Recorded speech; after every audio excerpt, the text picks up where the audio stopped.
agora, convidamos Sotírios Diniz, representante da Câmara de Comércio Internacional Árabe, para compartilhar suas ideias sobre a inserção da erva mate no mercado internacional. Será feito de maneira remota. Muito boa tarde a todos. Eu vou compartilhar minha tela aqui. Eu espero que todos estejam me ouvindo.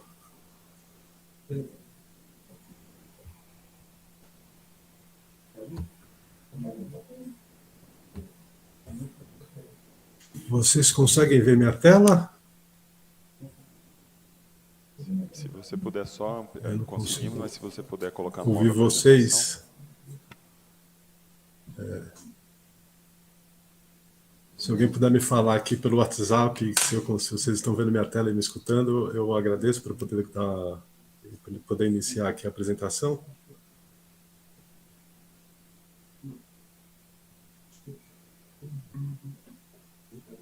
Estão me ouvindo?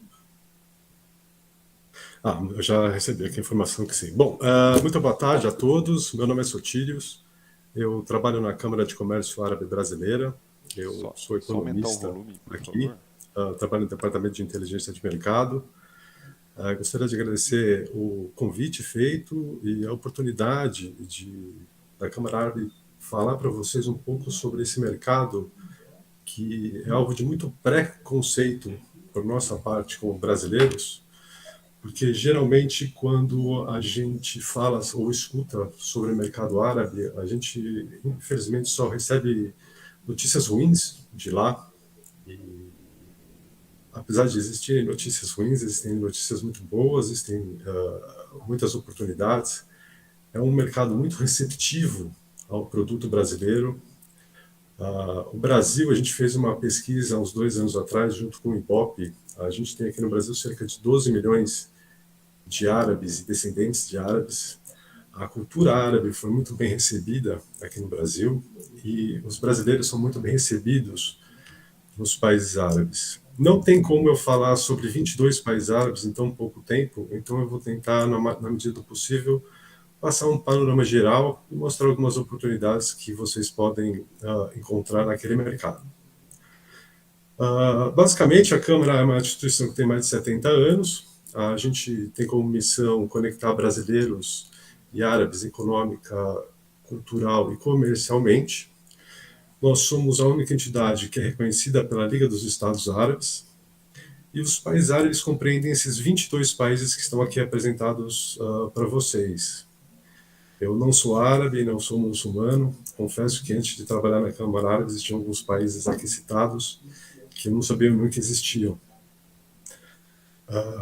A Câmara Árabe tem um escritório aqui em São Paulo, que é a sede de onde eu falo. Nós temos um escritório em Brasília, Itajaí. Eu imagino que o de Itajaí seja mais próximo de vocês. Nós temos um escritório em Dubai, um no Cairo, e em breve a gente vai abrir um escritório também em Riad, na Arábia Saudita. Os 22 países árabes, eles estão geograficamente localizados no norte da África, na região que nós chamamos de Levante e do Golfo Arábico. Eles totalizaram quase 3 trilhões de dólares de PIB em 2021 e tiveram mais ou menos 444 milhões de habitantes. Dada essa vasta região que eles ocupam, aqui apenas alguns exemplos, qual que seria o tempo de trânsito da exportação do Brasil para algum desses países árabes, partindo do Porto de Santos. Então, o caminho pode ir pelo norte da África, pelo sul da África, cada um tem sua diferenciação quanto ao período de trânsito. Eu notei que a gente avançou um pouco, né, já no tempo do evento. Eu vou já direto aqui para os números de comércio exterior. A gente aqui, como está falando, esses números representam o produto dentro do sistema harmonizado 090300, que é o MAT. A Câmara Árabe trabalha muito com o comércio exterior, o foco, basicamente, a gente trabalha muito com alimentos e bebidas, comércio exterior de alimentos e bebidas, e eu confesso para vocês que quando eu fui fazer o levantamento desses dados, eu me surpreendi negativamente pelo valor das nossas exportações àquela região, que ano passado foram de $1.440. Se nós pensarmos que em 2021, que são os últimos dados disponíveis que nós temos por comércio, do que os países árabes compraram do mundo, que representaram 24% da importação mundial, esse número das nossas exportações é um caso de ser estudado, é um número muito baixo.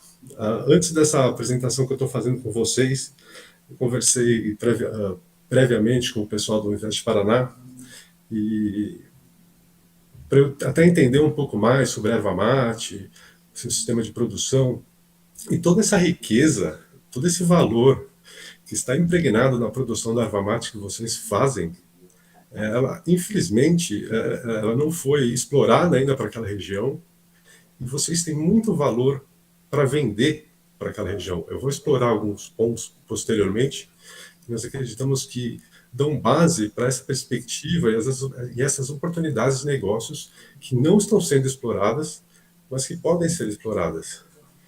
Considerando em 2021, as importações dos países árabes totalizaram 50 milhões de dólares, 50,7 milhões de dólares. Os principais importadores foram Síria, Líbano, Arábia Saudita e Jordânia, com grande destaque para a Síria e para o Líbano. Quem vendeu mais? Argentina, Paraguai, Alemanha e Estados Unidos, com grande destaque para a Argentina. Existe um investimento direto sírio na Argentina, onde eles estão produzindo mate lá, e esse mate produzido é exportado diretamente para a Síria e para o Líbano. Então, a Apex anteriormente falou que talvez o foco não fosse, pelo menos no dia de hoje, falar sobre investimentos, mas eu não descartaria essa possibilidade de forma nenhuma. A gente vende muito para Emirados Árabes, para o Catar e para o Bahrein. Essas informações são de 2022. E eu levantei os dados antes de iniciar a apresentação, eu levantei os dados referentes a 2023, de janeiro a março, e a exportação do Brasil para os países árabes é zero. Por que eu digo que existem oportunidades lá, que não estão sendo exploradas por nós? Este gráfico representa a receita com comércio de chá pronto, bebida quente, nos países árabes. A evolução de 2013, a expectativa para 2025, quando deve chegar a 8 bilhões esse mercado, 8 bilhões de dólares. De 2013 para 2022, até 2022, esse mercado cresceu em média 3,3% ao ano, tendo o Egito, Arábia Saudita, Marrocos, Argélia e Iraque como os maiores mercados. Esses números em bilhões que vocês estão lendo se referem aos dados de 2022. Já quando a gente começa a olhar para frente, expectativas para frente, de 2023 a 2025, a gente tem como destaque o Egito, a Arábia Saudita, o Marrocos, o Sudão e os Emirados Árabes Unidos. Esses dados se referem a 2025. Então é esperado que ocorra um crescimento mais acelerado de 2023 para 2025 do que a gente vinha observando desde 2013. Do modo geral, o que eu vou passar agora para vocês são alguns dos grandes temas que envolvem os países árabes na questão de alimentos e bebidas. Podem ser que não sejam específicos para o setor de erva mate, mas com certeza, direta ou indiretamente, eles acabam afetando a demanda deles pelo produto de vocês. Esses números, depois eu vou passar essa apresentação, eu não sei se isso vai ser compartilhado com vocês, mas estamos à disposição e está autorizado o compartilhamento previamente. De uma forma geral, os países árabes, esses 22 países árabes, eles estão localizados numa região que o clima não é adequado para a agricultura. E naqueles lugares em que existe uma produção agrícola, essa produção agrícola ela não é feita dentro de parâmetros capazes de serem exportados, minimamente aceitáveis em outros mercados. Existem iniciativas de produção local, produção fazendas urbanas, mas é muito improvável que essa produção deles consiga atender toda a demanda por alimentos. Eles dependem da importação de alimentos. Dar um exemplo, em 2020, na época da pandemia, onde existiam muitas normas de quarentena para o trânsito, embarque, desembarque de mercadorias, o Brasil aumentou, a gente aumentou nossas exportações totais de alimentos para aqueles países, eles precisam disso.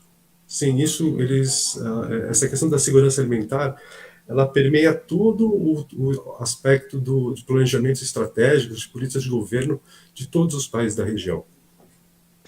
Quando a gente fala de países árabes, a gente pode discriminá-los entre países exportadores de petróleo e os países importadores de petróleo.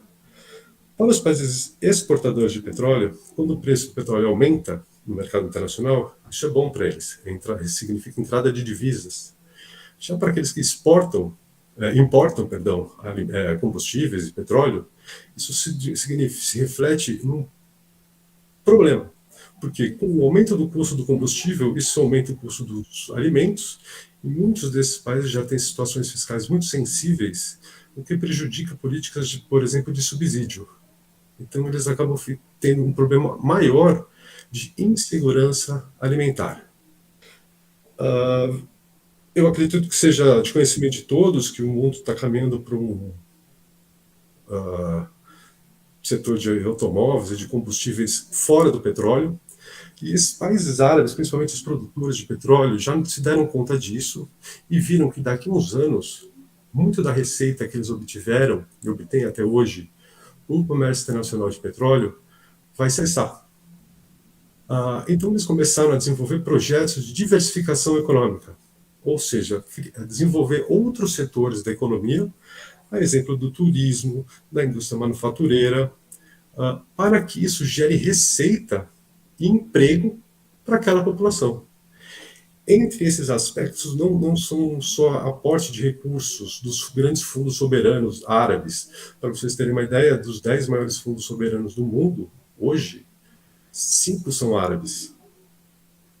Então, não é só o recurso desses fundos soberanos que estão sendo utilizados. Os países árabes estão mudando suas legislações locais para atrair a iniciativa privada, seja a iniciativa privada nacional ou estrangeira, para que isso gere emprego, gere renda, além de, e é muito importante e interessante falar disso, que passa muito desconhecido isso, a gente não sabe, várias políticas de empoderamento da mulher.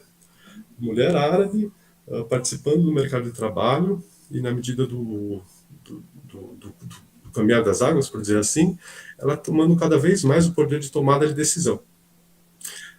Esses países têm um crescimento demográfico, estão tendo um crescimento demográfico acelerado, é uma das regiões que tem o maior crescimento demográfico do mundo, e está ocorrendo uma rápida urbanização. O crescimento populacional alinhado à urbanização e alinhado a esse aumento de emprego e da renda da população árabe, aumenta a demanda deles por alimentos e bebidas. E essa questão da urbanização faz com que a forma de consumo desses alimentos e bebidas sejam bem parecidos com o que a gente chama de consumo em trânsito. Como algum alimento já pronto, fácil de ser consumido e rápido, para facilitar o dia a dia deles. Dentro desses 3 aspectos que eu comentei com vocês, da grande demanda por alimentos dele, esse processo de diversificação econômica que gera emprego, gera renda e atrai capital estrangeiro, do crescimento populacional da urbanização, faz com que só essas três dimensões fazem com que o mercado árabe seja muito atrativo para as empresas exportadoras, do mundo inteiro. Eu sou um economista daqui da Câmara de Comércio Árabe Brasileira. Provavelmente deve ter um economista da Câmara de Comércio Árabe Grega, da Câmara de Comércio Árabe Alemã, fazendo a mesma apresentação para vocês, para outras pessoas, desculpe, mostrando todas essas características. Isso amplia a competição naqueles mercados. É necessário elaborar estratégias adequadas para vender os seus produtos naqueles mercados. Todo esse valor que foi apresentado da capacidade que está envolvido na produção local da erva mate, que foi muito bem explanado anteriormente, tudo isso tem valor. Talvez isso seja difícil de replicar com um preço, dar um preço para isso. Mas por mais que a discussão de preço, sobre um preço possa ocorrer, não existe dúvida que existe valor na produção de vocês. Isso merece ser explorado. Explorado, quando a Apex comentou anteriormente das missões comerciais, e uma das características, eu não vou entrar nesse assunto aqui, mas a gente tem quando a gente leva empresas brasileiras para os mercados árabes, a gente faz uma palestra sobre negociação com árabes. Como que se porta, o que deve se falar, como que se deve se preparar para uma reunião. E uma coisa que é muito interessante é a grande importância que eles dão para a negociação olho no olho. Eu não quero criar ilusões aqui e falar para vocês que se vocês criarem um site em árabe, muito provavelmente vocês vão vender muito produto lá. Muito provavelmente não vão. É necessário que vocês vão lá, assim como teve uma empresa que foi para a GoFood, lá em Dubai, vão lá, se apresentem, olhem no olho, conversem. Faz parte da cultura árabe essa negociação. Eu não sei se alguém conhece Jerusalém, mas tem eu não conheço, mas é o que me falam, que tem uma rua lá muito antiga, em que uma parte está sob comando israelense e outra parte árabe. Existem muitas vendas nessa rua, comércio de rua. E eles falam assim que na parte que está sob o comando de Israel, ou seja, são israelenses, judeus comercializando, não existe negociação. O preço é aquele. O preço daquele produto é aquele, não existe negociação. Quando você parte para a parte árabe, eles querem essa negociação. Faz parte da cultura. Eu não sei quantos de vocês têm oportunidade de conhecer alguém com ascendência árabe ou algum árabe, mas eles são muito amorosos, são muito receptivos, todo mundo é irmão, eles amam todo mundo, e é verdade, faz parte da cultura, e é interessante vocês se aproveitarem disso, e da grande respeito e admiração que eles têm pelos brasileiros. Então, quando a gente fala de estratégia, já passando para o próximo tópico de marketing e especificidades do mercado, a gente tem que entender que a religião muçulmana, para eles, é muito importante. Eles valorizam isso. Eles não se veem, não veem a religião como um problema ou um obstáculo para ser superado para eles poderem viver o dia a dia deles. Não, eles veem a religião como um pilar fundamental da vida do dia a dia deles e eles querem consumir produtos que estejam alinhados com isso. Esse alinhamento não quer dizer que eu costumo dar o exemplo do mercado de moda. Se eu falar que existe um potencial de mercado nos países árabes do setor de moda, muitas pessoas vão lembrar da burca, daquelas mulheres todas cobertas, mas não é verdade isso. Existe esse lado, mas existe um outro lado que essa urbanização estão se tornando cada vez mais cosmopolitas. A região árabe é uma das que tem maior acesso à internet do mundo. Os consumidores têm acesso pelas mídias sociais, pelas redes sociais, pela internet, do que está acontecendo no mundo. Eles sabem o que eles querem, mas eles querem aquele produto que ele seja adaptado à cultura deles, que esse produto não agrida o que eles valorizam. Entre o que eles valorizam, e foi muito bem colocado anteriormente, está a questão da sustentabilidade, da demanda por produtos naturais e da rastreabilidade do produto, desde quando ele foi produzido, e eu poderia estender isso até na hora do descarte dele. Essa palavra halal, eu não sei até que ponto você... Ops, desculpe, passei aqui, perdão. Halal significa o que é lícito. O que Deus falou para aquele que segue o islamismo, como ele deve se portar em diferentes situações do dia a dia dele, para que ele esteja alinhado aos valores éticos e morais da religião. Halal significa lícito, aquilo que é lícito, aquilo que é permitido. Haram é aquilo que é proibido. E por que eu falo isso? É importante a gente falar disso. E eu falando halal, islamismo, muçulmanos, pode ficar um pouco longe, vocês podem pensar que fica um pouco longe do dia a dia de vocês, Mas se eu pudesse separar, discriminar, coisa que eu não posso, mas se eu pudesse discriminar de uma forma didática, apenas por interesse didático, a parte religiosa do halal, o que sobra é muito similar ao que nós entendemos como produção sustentável. Então, se a sua produção já está alinhada aos parâmetros de sustentabilidade produtiva, ele já está muito próximo de ser considerado halal e assim ter uma demanda aceita uma oferta aceita pela demanda árabe. E por que eu falo isso? O halal ele não envolve só alimentos e bebidas, ele envolve diversos setores da economia, como eu já falei de alimentos e bebidas, eu dei o exemplo de moda, mas ele envolve também a mídia e recreação, o turismo, a produção de fármacos, cosméticos e higiene pessoal. Esses mercados, e as finanças islâmicas também, esses mercados em conjunto, estima-se que em 2025 chega a quase 8 trilhões de dólares. Sem dúvida nenhuma, é um valor significativo, considerável para qualquer planejamento estratégico para alcançar o mercado exterior. E por que é tão volumoso? Por que esse número é tão grande? Estima-se que em 2030, um terço da população mundial seja muçulmana. Esse gráfico eles mostra essas bolhas indicam a quantidade, a distribuição da população muçulmana em 2030. E esse quadrinho está não tão bem colocado aí, mas ele queria a ideia é abarcar toda a região dos países árabes, porque muitos desses países árabes eles têm acordos de livre comércio com a África, com a Ásia, com os Emirados Árabes Unidos, com os Estados Unidos. Eles estão localizados estrategicamente, basicamente no centro do mundo, se a gente pudesse, dentro desse mapinha assim. Então eles têm fácil acesso a diversos mercados. Dentro daquele projeto de diversificação econômica, eles têm investido muito em infraestrutura. Então a infraestrutura é considerada a infraestrutura de excelência no mundo.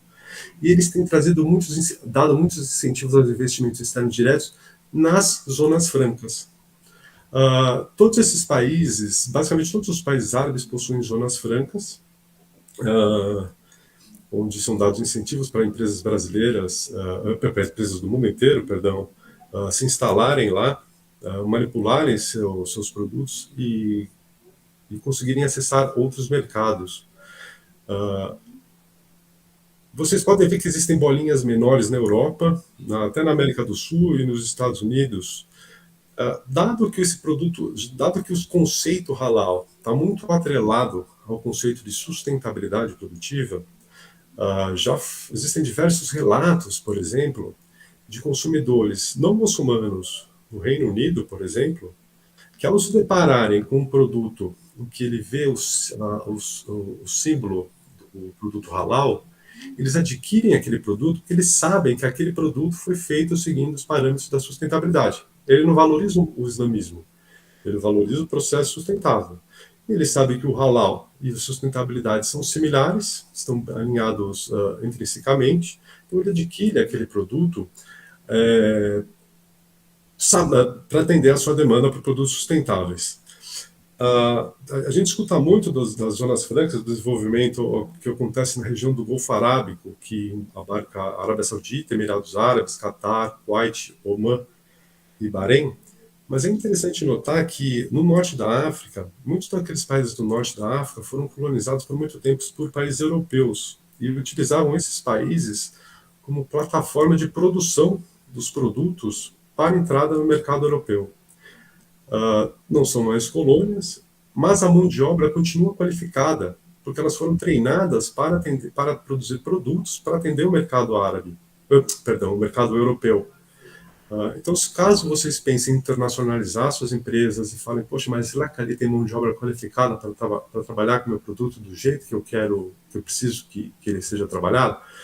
Não só no Golfo Arábico, mas nos países do norte da África também.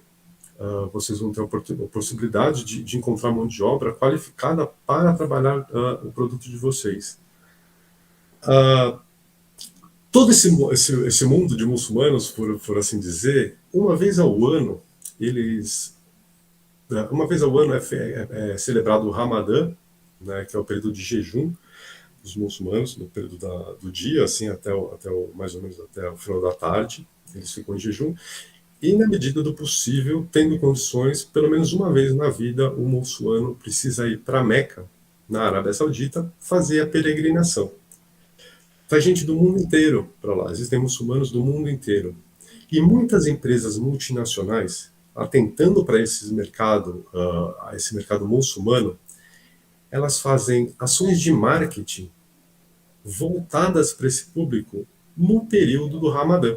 Então, existe um grande fluxo de turistas internacionais que vão para a Arábia Saudita, mas antes ficam alguns dias no Emirados Árabes, no Catar, no Kuwait, e elas usam esse período para divulgar o seu produto para um grande número de turistas e possíveis consumidores num espaço geográfico muito pequeno. Aqui eu trouxe alguns exemplos para vocês, só para vocês terem uma ideia das ações de marketing que são feitas por grandes empresas multinacionais. Essa primeira foto é de uma empresa de automóveis. Essa segunda foto, que tem as batatinhas, é de uma empresa multinacional de fast food. A terceira foto é uma empresa multinacional que produz, eu não sei se vocês falam bolacha, biscoito, mas enfim, esse produto. E a última foto é a concorrente dessa empresa da batatinha, que também que atua no mercado de fast food. Então elas utilizam essas ações pontuais, em vez de divulgar, fazer uma ação de marketing para o mundo inteiro, elas utilizam o período do Ramadã, esse grande influxo de pessoas que vêm do mundo inteiro para lá, para divulgar seus produtos, fazerem degustações, e aí, posteriormente, esse consumidor vai voltar para o seu país e pode demandar esse produto dessa empresa. Dito isso, a Câmara Árabe, a gente atua em diversas frentes, onde a gente está à disposição de todos vocês para ajudar nesse processo não só de exportação, mas também numa possível busca de investimentos. Investimentos esses oriundos dos fundos árabes, sejam eles fundos soberanos ou fundos privados. A gente trabalha com a certificação de documentos, a produção de estudos de mercado, a gente tem uma consultoria interna aqui, a gente faz a promoção de matchmakings, de reuniões de compradores, juntando compradores e vendedores. A gente participa de muita feira, a GoFood, a gente participa muito constantemente a gente está na GoFood. Essas missões comerciais, missões governamentais, a gente tem um trabalho muito próximo com a Apex. A gente celebrou esse ano um convênio com a Apex para capacitar empresas que produzem proteína animal para adquirirem o selo halal, né, se qualificarem como produtoras halal, para poderem acessar esse mercado.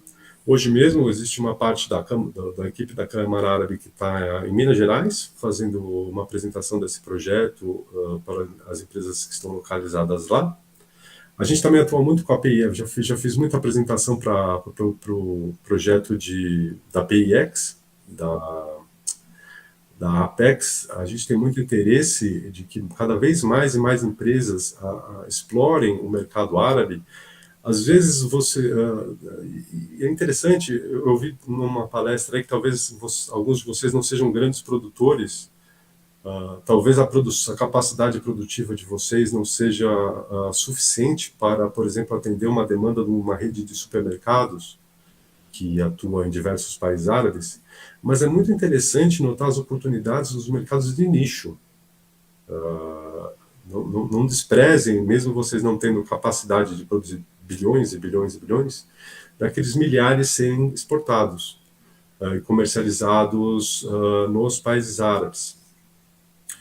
Alguns projetos e iniciativas que a gente tem aqui na Câmara, a gente está com um projeto que, ao longo dos próximos anos, vai permitir que todo o comércio exterior das empresas brasileiras e árabes sejam feitos dentro de uma plataforma do blockchain, sem a necessidade de documentação física e feita em tempo real, por assim dizer.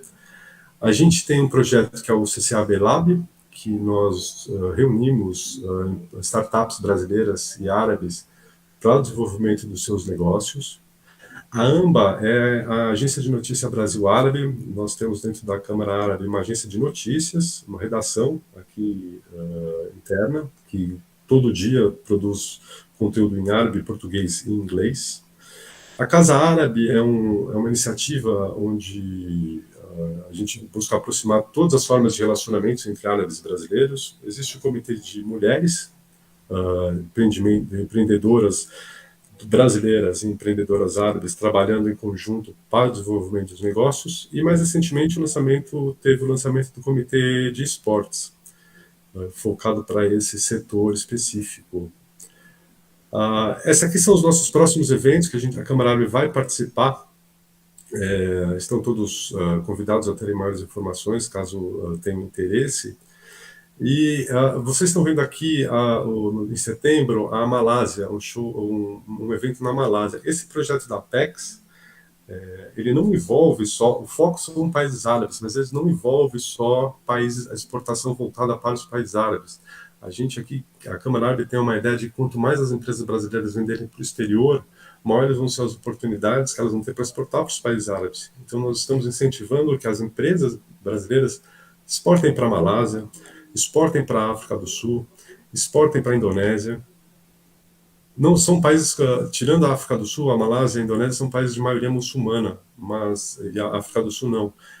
Mas é do interesse da Câmara Árabe que o empresário brasileiro venda para o exterior e, consequentemente, ele se internacionalizando, ele participando dessas feiras, ele vai ter contato com a demanda árabe e, consequentemente, vai exportar para lá, que aí seria do nosso interesse mais restrito, assim, falando.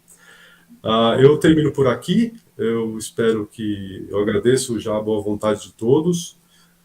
A Câmara Árabe está à disposição. Eu falo aqui de São Paulo, mas nós temos um escritório aí em Itajaí. Eu confesso que eu não sei geograficamente, não conheço muito bem geograficamente o Paraná, então não sei se vocês estão mais perto de Itajaí ou daqui de São Paulo, mas estão todos convidados. Esse aí é o nosso e-mail. Eu agradeço novamente a oportunidade. Estamos à disposição e estou à disposição para as perguntas. Muito obrigado.